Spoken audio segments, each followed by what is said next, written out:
एक बार निफ्टी पर नजर डाल लेते हैं। अच्छा खासा मोमेंटम मार्केट में आपको नजर आएगा। बढ़त के साथ निफ्टी में कारोबार देखने को मिल रहा है।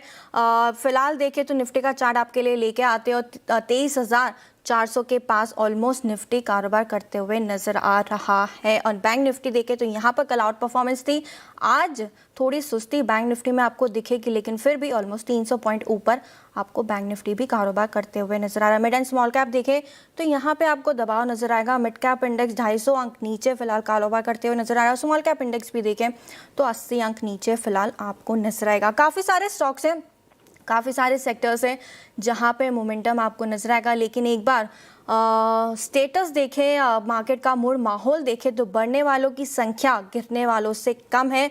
तो ब्रॉडर मार्केट में थोड़ा दबाव है, जैसे कि हमने बात करी। मिड एंड स्मॉल कैप दोनों ही इंडेक्स जो है कमजोरी के साथ कारोबार करते हुए फिलहाल नजर आ रहे हैं। लेकिन हीट मैप पे नजर डालें तो आपको सबसे ऊपर FMCG नजर आएगा। काफ़ी सारे ब्रोकरेज हाउस की तरफ से रिपोर्ट आते हुए दिखिए।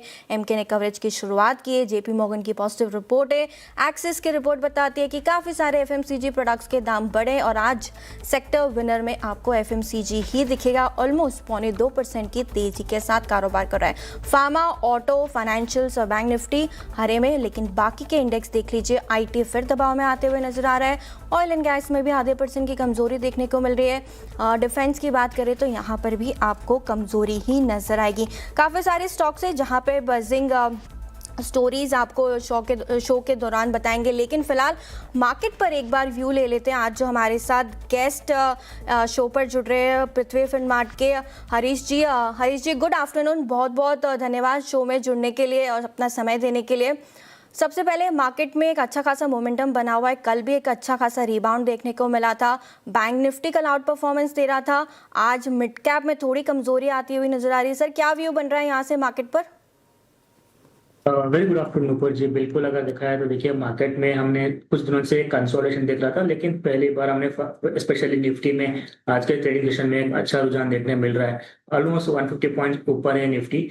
जो इमीडिएट जो रेजिस्टेंस था 23,300 उसको क्रॉस कर चुका है, उसके ऊपर सस्टेन कर पा रहा है।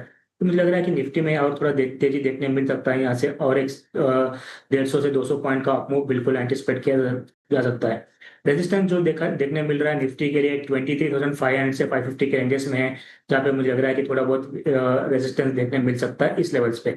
सेटअप पॉजिटिव है बिल्कुल। आज के ट्रेडिंग सेशन में जैसे आपने बताया, बिल्कुल और स्मॉल और मिड कैप में थोड़ा बहुत मंदी है। हमें लार्ज कैप अच्छा परफॉर्म कर रहे हैं, और स्पेशली बैंक निफ्टी में भी देखा है तो ऑलमोस्ट आधे % का गेंस दिखाई दे रहा है। तो बैंक निफ्टी में लेवल्स देखा जाए तो मुझे लग रहा है कि बैंक निफ्टी में भी एक हल्का सा 2 दिन के रैली के बाद एक रेजिस्टेंस के पास आ चुका है बैंक निफ्टी, जहाँ पे 55,550 के रेंजेस पे एक छोटा सा रेजिस्टेंस है। अगर ये क्रॉस कर पाता है आज के ट्रेडिंग सेशन में, मुझे लग रहा है कि और तेजी देखने मिल सकती है, जहाँ पे बैंक निफ्टी को 56,000 के ऊपर तक के लेवल्स भी देखने मिल सकते हैं। ओवरऑल दोनों में सेटअप पॉजिटिव है निफ्टी और बैंक निफ्टी में। मुझे लग रहा है कि जो भी डिप पाता है वहां पे बाइंग के लिए कोशिश करना चाहिए इंडेक्स में। बिल्कुल, इंडेक्स पे पॉजिटिव सेटअप यहाँ पर नजर आ रहा है। सर, स्टॉक स्पेसिफिक एक्शन भरपूर है, FMCG हो या फिर लार्ज कैप हो, जैसे कि आपने बताया। आपको कौन सा सेक्टर, कौन से स्टॉक्स फिलहाल पसंद आ रहे हैं? बिल्कुल नुपुर जी, मेरा भी अगर देखा तो FMCG में से एक स्टॉक रहेगा। हावेवर दूसरा एक रहेगा कि कैपिटल गुड्स में रहेगा, दूसरा सॉरी एक सीमेंट से रहेगा। तो पहला स्टॉक रहेगा ग्रासिम में। अगर ग्रासिम में देखा जाए तो हमने सेटअप एक high top high bottom intact देखने मिल रहा था, और लास्ट कुछ दिनों से थोड़ा प्रॉफिट बुकिंग के चलते स्टॉक रीटेस्ट कर रहा था सपोर्ट्स के लिए। तो रीटेस्ट करने के बाद वापस एक तेजी देखने मिल रहा है स्टॉक में। मुझे लग रहा है कि सेटअप पॉजिटिव है, यहाँ पे सपोर्ट्स के पास से रिकवरी देखने मिल रहा है ग्रासिम में। मुझे लग रहा है कि आने वाले दिनों में स्टॉक में एक अच्छा परफॉर्मेंस देखने मिल सकता है। तो करंट लेवल्स पे बाय करने की राय रहेगी ग्रासिम में। टारगेट्स बनेंगे शॉर्ट टर्म के नजर से 3,220, बाद में 3,250 के लिए। स्टॉप लॉस मेंटेन करना चाहिए 3060 का। और दूसरा स्टॉक रहेगा नेस्ले इंडिया में। बिल्कुल जैसे आपने बताया FMCG में, FMCG से मुझे लग रहा है कि नेस्ले इंडिया, अगर लॉन्ग टर्म चार्ट से सेटअप देखते हैं तो स्पेशली नेस्ले इंडिया में एक ब्रेकआउट दिया था रिसेंटली हमने ऑलमोस्ट अप्रैल महीने में। उसके बाद एक प्रॉफिट बुकिंग के चलते थोड़ा बहुत रिटेस्ट कर रहा था स्टॉक प्राइस। तो परसों के दिन रिटेस्ट करने के बाद वापस एक तेजी का ब्रेकआउट दे चुका है आज के ट्रेडिंग सेशन में। मुझे लग रहा है यहाँ पे लंबे समय के लिए यहाँ पे निवेश किया जा सकता है नेस्ले इंडिया में। अगर शॉर्ट टर्म के नजरिए से देखा है तो यहाँ पे मुझे लग रहा है कि स्टॉक में 1500 का लेवल जल्दी टच करते हुए नजर आ सकता है। तो 1500 के शॉर्ट टर्म के नजर से बाय करने की राय रहेगी। स्टॉप लॉस मेंटेन करना चाहिए 1400 का ऊपर के और 1500 का टारगेट बनेगा शॉर्ट टर्म। अगर लॉन्ग टर्म पे भी मुझे लग रहा है कि स्टॉक ने अच्छा खासा ब्रेकआउट दिया है, तो पोजिशनली भी बाय करने की राय दूं। बिल्कुल, तो एफएमसीजी के काउंटर्स यहाँ पे पसंद आते हुए नजर आ रहे हैं। नेस्ले इंडिया और ग्रासिम पे फोकस करके चल सकते हैं। लेकिन एक बार निफ्टी पे क्विकली नजर डाल लेते हैं। डेज हाई पे कारोबार करते हुए नजर आ रहा है। ऑलमोस्ट 200 पॉइंट की तेजी आपको दिखेगी। डेज हाई पे निफ्टी पहुंचता हुआ नजर आ रहा है। एक शार्प अपटिक यहाँ पर आपको दिखेगा। लेकिन वक्त हो चुका है तरह पे 10 जून 2026 यानी कि आज और आज भारतीय लोकतंत्र के इतिहास में एक नया अध्याय जुड़ गया। प्रधानमंत्री नरेंद्र मोदी लगातार निर्वाचित प्रधानमंत्री के तौर पर जवाहरलाल नेहरू के रिकॉर्ड से आगे निकल गए। लेकिन ये कहानी सिर्फ एक रिकॉर्ड की नहीं है, ये उस भारत की दास्तान है जो आज़ादी के बाद भूख, गरीबी और संसाधनों की कमी से संघर्ष करता था, लेकिन मोदी युग में वर्ल्ड की टॉप 4 इकोनॉमी बन गया।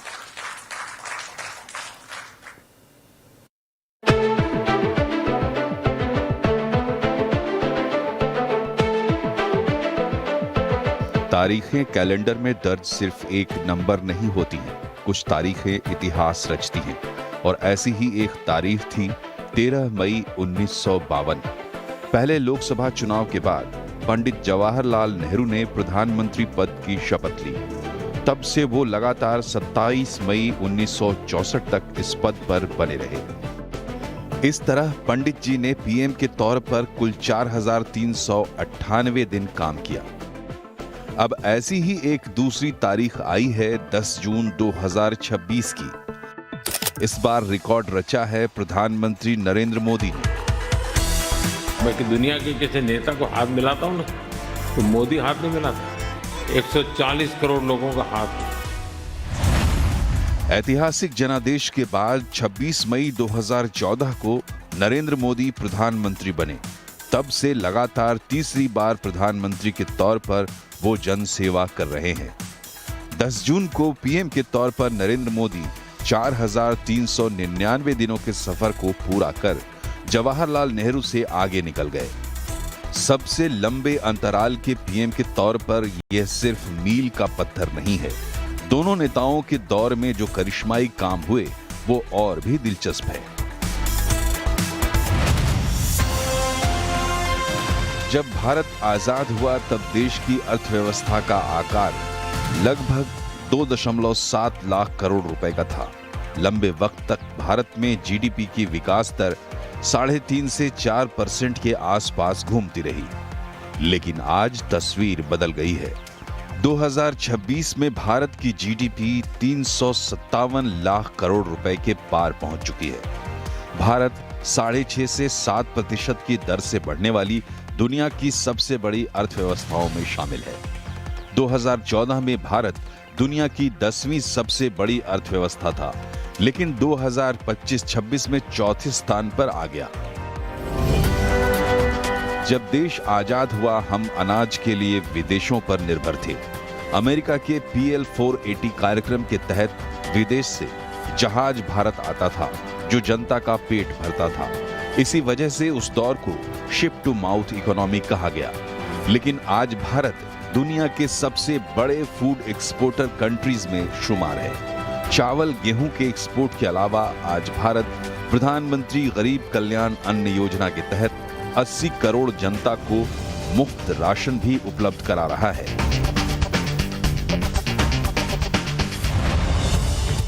सबसे ज्यादा चमत्कार तो इंफ्रा में हुआ। नेहरू युग में इंफ्रा की बुनियाद तो डल गई, लेकिन विस्तार बहुत धीमा रहा। नेहरू युग में यानी 1951 से 62 के बीच सिर्फ 3,987 किलोमीटर राष्ट्रीय राजमार्ग बने।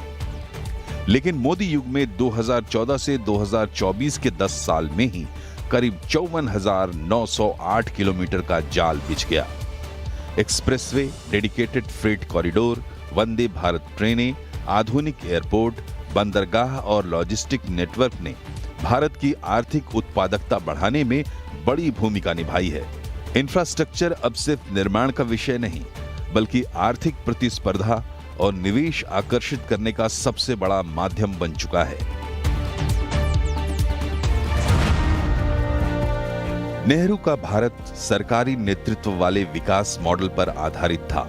मतलब इंडस्ट्री, निवेश में पब्लिक सेक्टर का बड़ा रोल था, लेकिन 21वीं सदी के भारत में तस्वीर बदल चुकी है। आज स्टार्टअप, यूनिकॉर्न, इनोवेशन और एंटरप्रेन्योरशिप विकास के नए प्रतीक हैं। प्रधानमंत्री मोदी ने कई मौकों पर उद्यमियों और वेल्थ क्रिएटर्स को राष्ट्र निर्माण का भागीदार बताया। देश में बदलाव की सबसे बड़ी कहानी डिजिटल सेक्टर में लिखी गई। जनधन खाते, आधार, मोबाइल कनेक्टिविटी और फिर यूपीआई, इन 4 स्तंभों ने सरकारी योजनाओं की डिलीवरी का तरीका बदल दिया। पहले सब्सिडी और लाभ योजनाओं में लीकेज बड़ी समस्या मानी जाती थी। आज डायरेक्ट बेनिफिट ट्रांसफर के जरिए पैसा सीधे खातों में पहुंच रहा है। भारत दुनिया का सबसे बड़ा real time digital payment network चला रहा है। डिजिटल गवर्नेंस ने सरकार और नागरिक के रिश्ते को भी पूरी तरह बदल दिया है। आज भारत बहुध्रुवीय दुनिया में अहम शक्ति है। अमेरिका हो या रूस, यूरोप हो या खाड़ी देश, सभी भारत के साथ रिश्तों को प्राथमिकता देते हैं। भारत ने G20 शिखर सम्मेलन की मेजबानी की, ग्लोबल साउथ की आवाज के तौर पर उभरा और ग्लोबल सप्लाई चेन का अहम हिस्सा बनने की दिशा में आगे बढ़ा। जवाहरलाल नेहरू ने अपने कार्यकाल में 3 विदेशी संसदों को संबोधित किया था। इससे आगे बढ़ते हुए प्रधानमंत्री मोदी अब तक दुनिया की 19 संसदों को संबोधित कर चुके हैं, जो भारत की मजबूत इकोनॉमिक डिप्लोमेसी के बढ़ते प्रभाव को भी दिखाता है। विकास सिर्फ इमारतों और सड़कों से नहीं मापा जाता। विकास का असली पैमाना इंसान होता है। फिर वर्ल्ड क्लास एजुकेशन की बात हो या फिर मेडिकल साइंस का बढ़ता प्रभाव हो। 2014 से 2026 के बीच में बड़ी छलांग दिखती है। 2014 में देश में सिर्फ 16 IIT थे, जो अब बढ़कर 23 हो चुके हैं। IIM 13 से बढ़कर 21 और एम्स 7 से बढ़कर 23 हो गए हैं। भारत की औसत जीवन प्रत्याशा यानी एवरेज लाइफ एक्सपेक्टेंसी 41 वर्ष से बढ़कर 70 वर्ष हो चुकी है। टोटल फर्टिलिटी रेट 6 से घटकर 2 के करीब पहुंच गया है।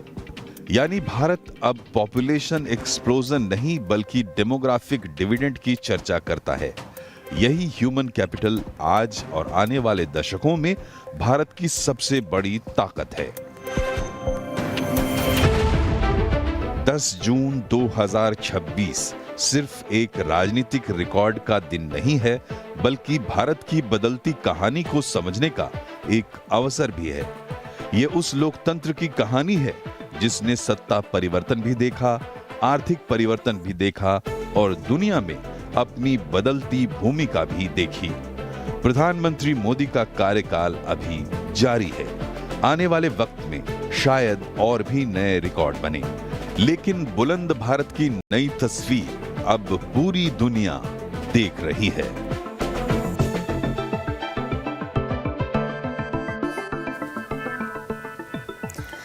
चलिए, तो ये थी बुलंद भारत की पूरी तस्वीर। लेकिन वक्त हो चुका है छोटा खिलाड़ी नंबर 1 के अपडेट का। इस हफ्ते SSJ फाइनेंस के विरल छेड़ा, मिराया एसेट के मुथु सेल्वराज जी और इक्विनॉक्स रिसर्च के पंकज जी के बीच मुकाबला चल रहा है। और इसी बीच आप स्क्रीन पर देख सकते हैं विरल छेड़ा जी का जो पोर्टफोलियो ऑलमोस्ट 6% के रिटर्न्स आपको यहाँ पर आते हुए नजर आएंगे।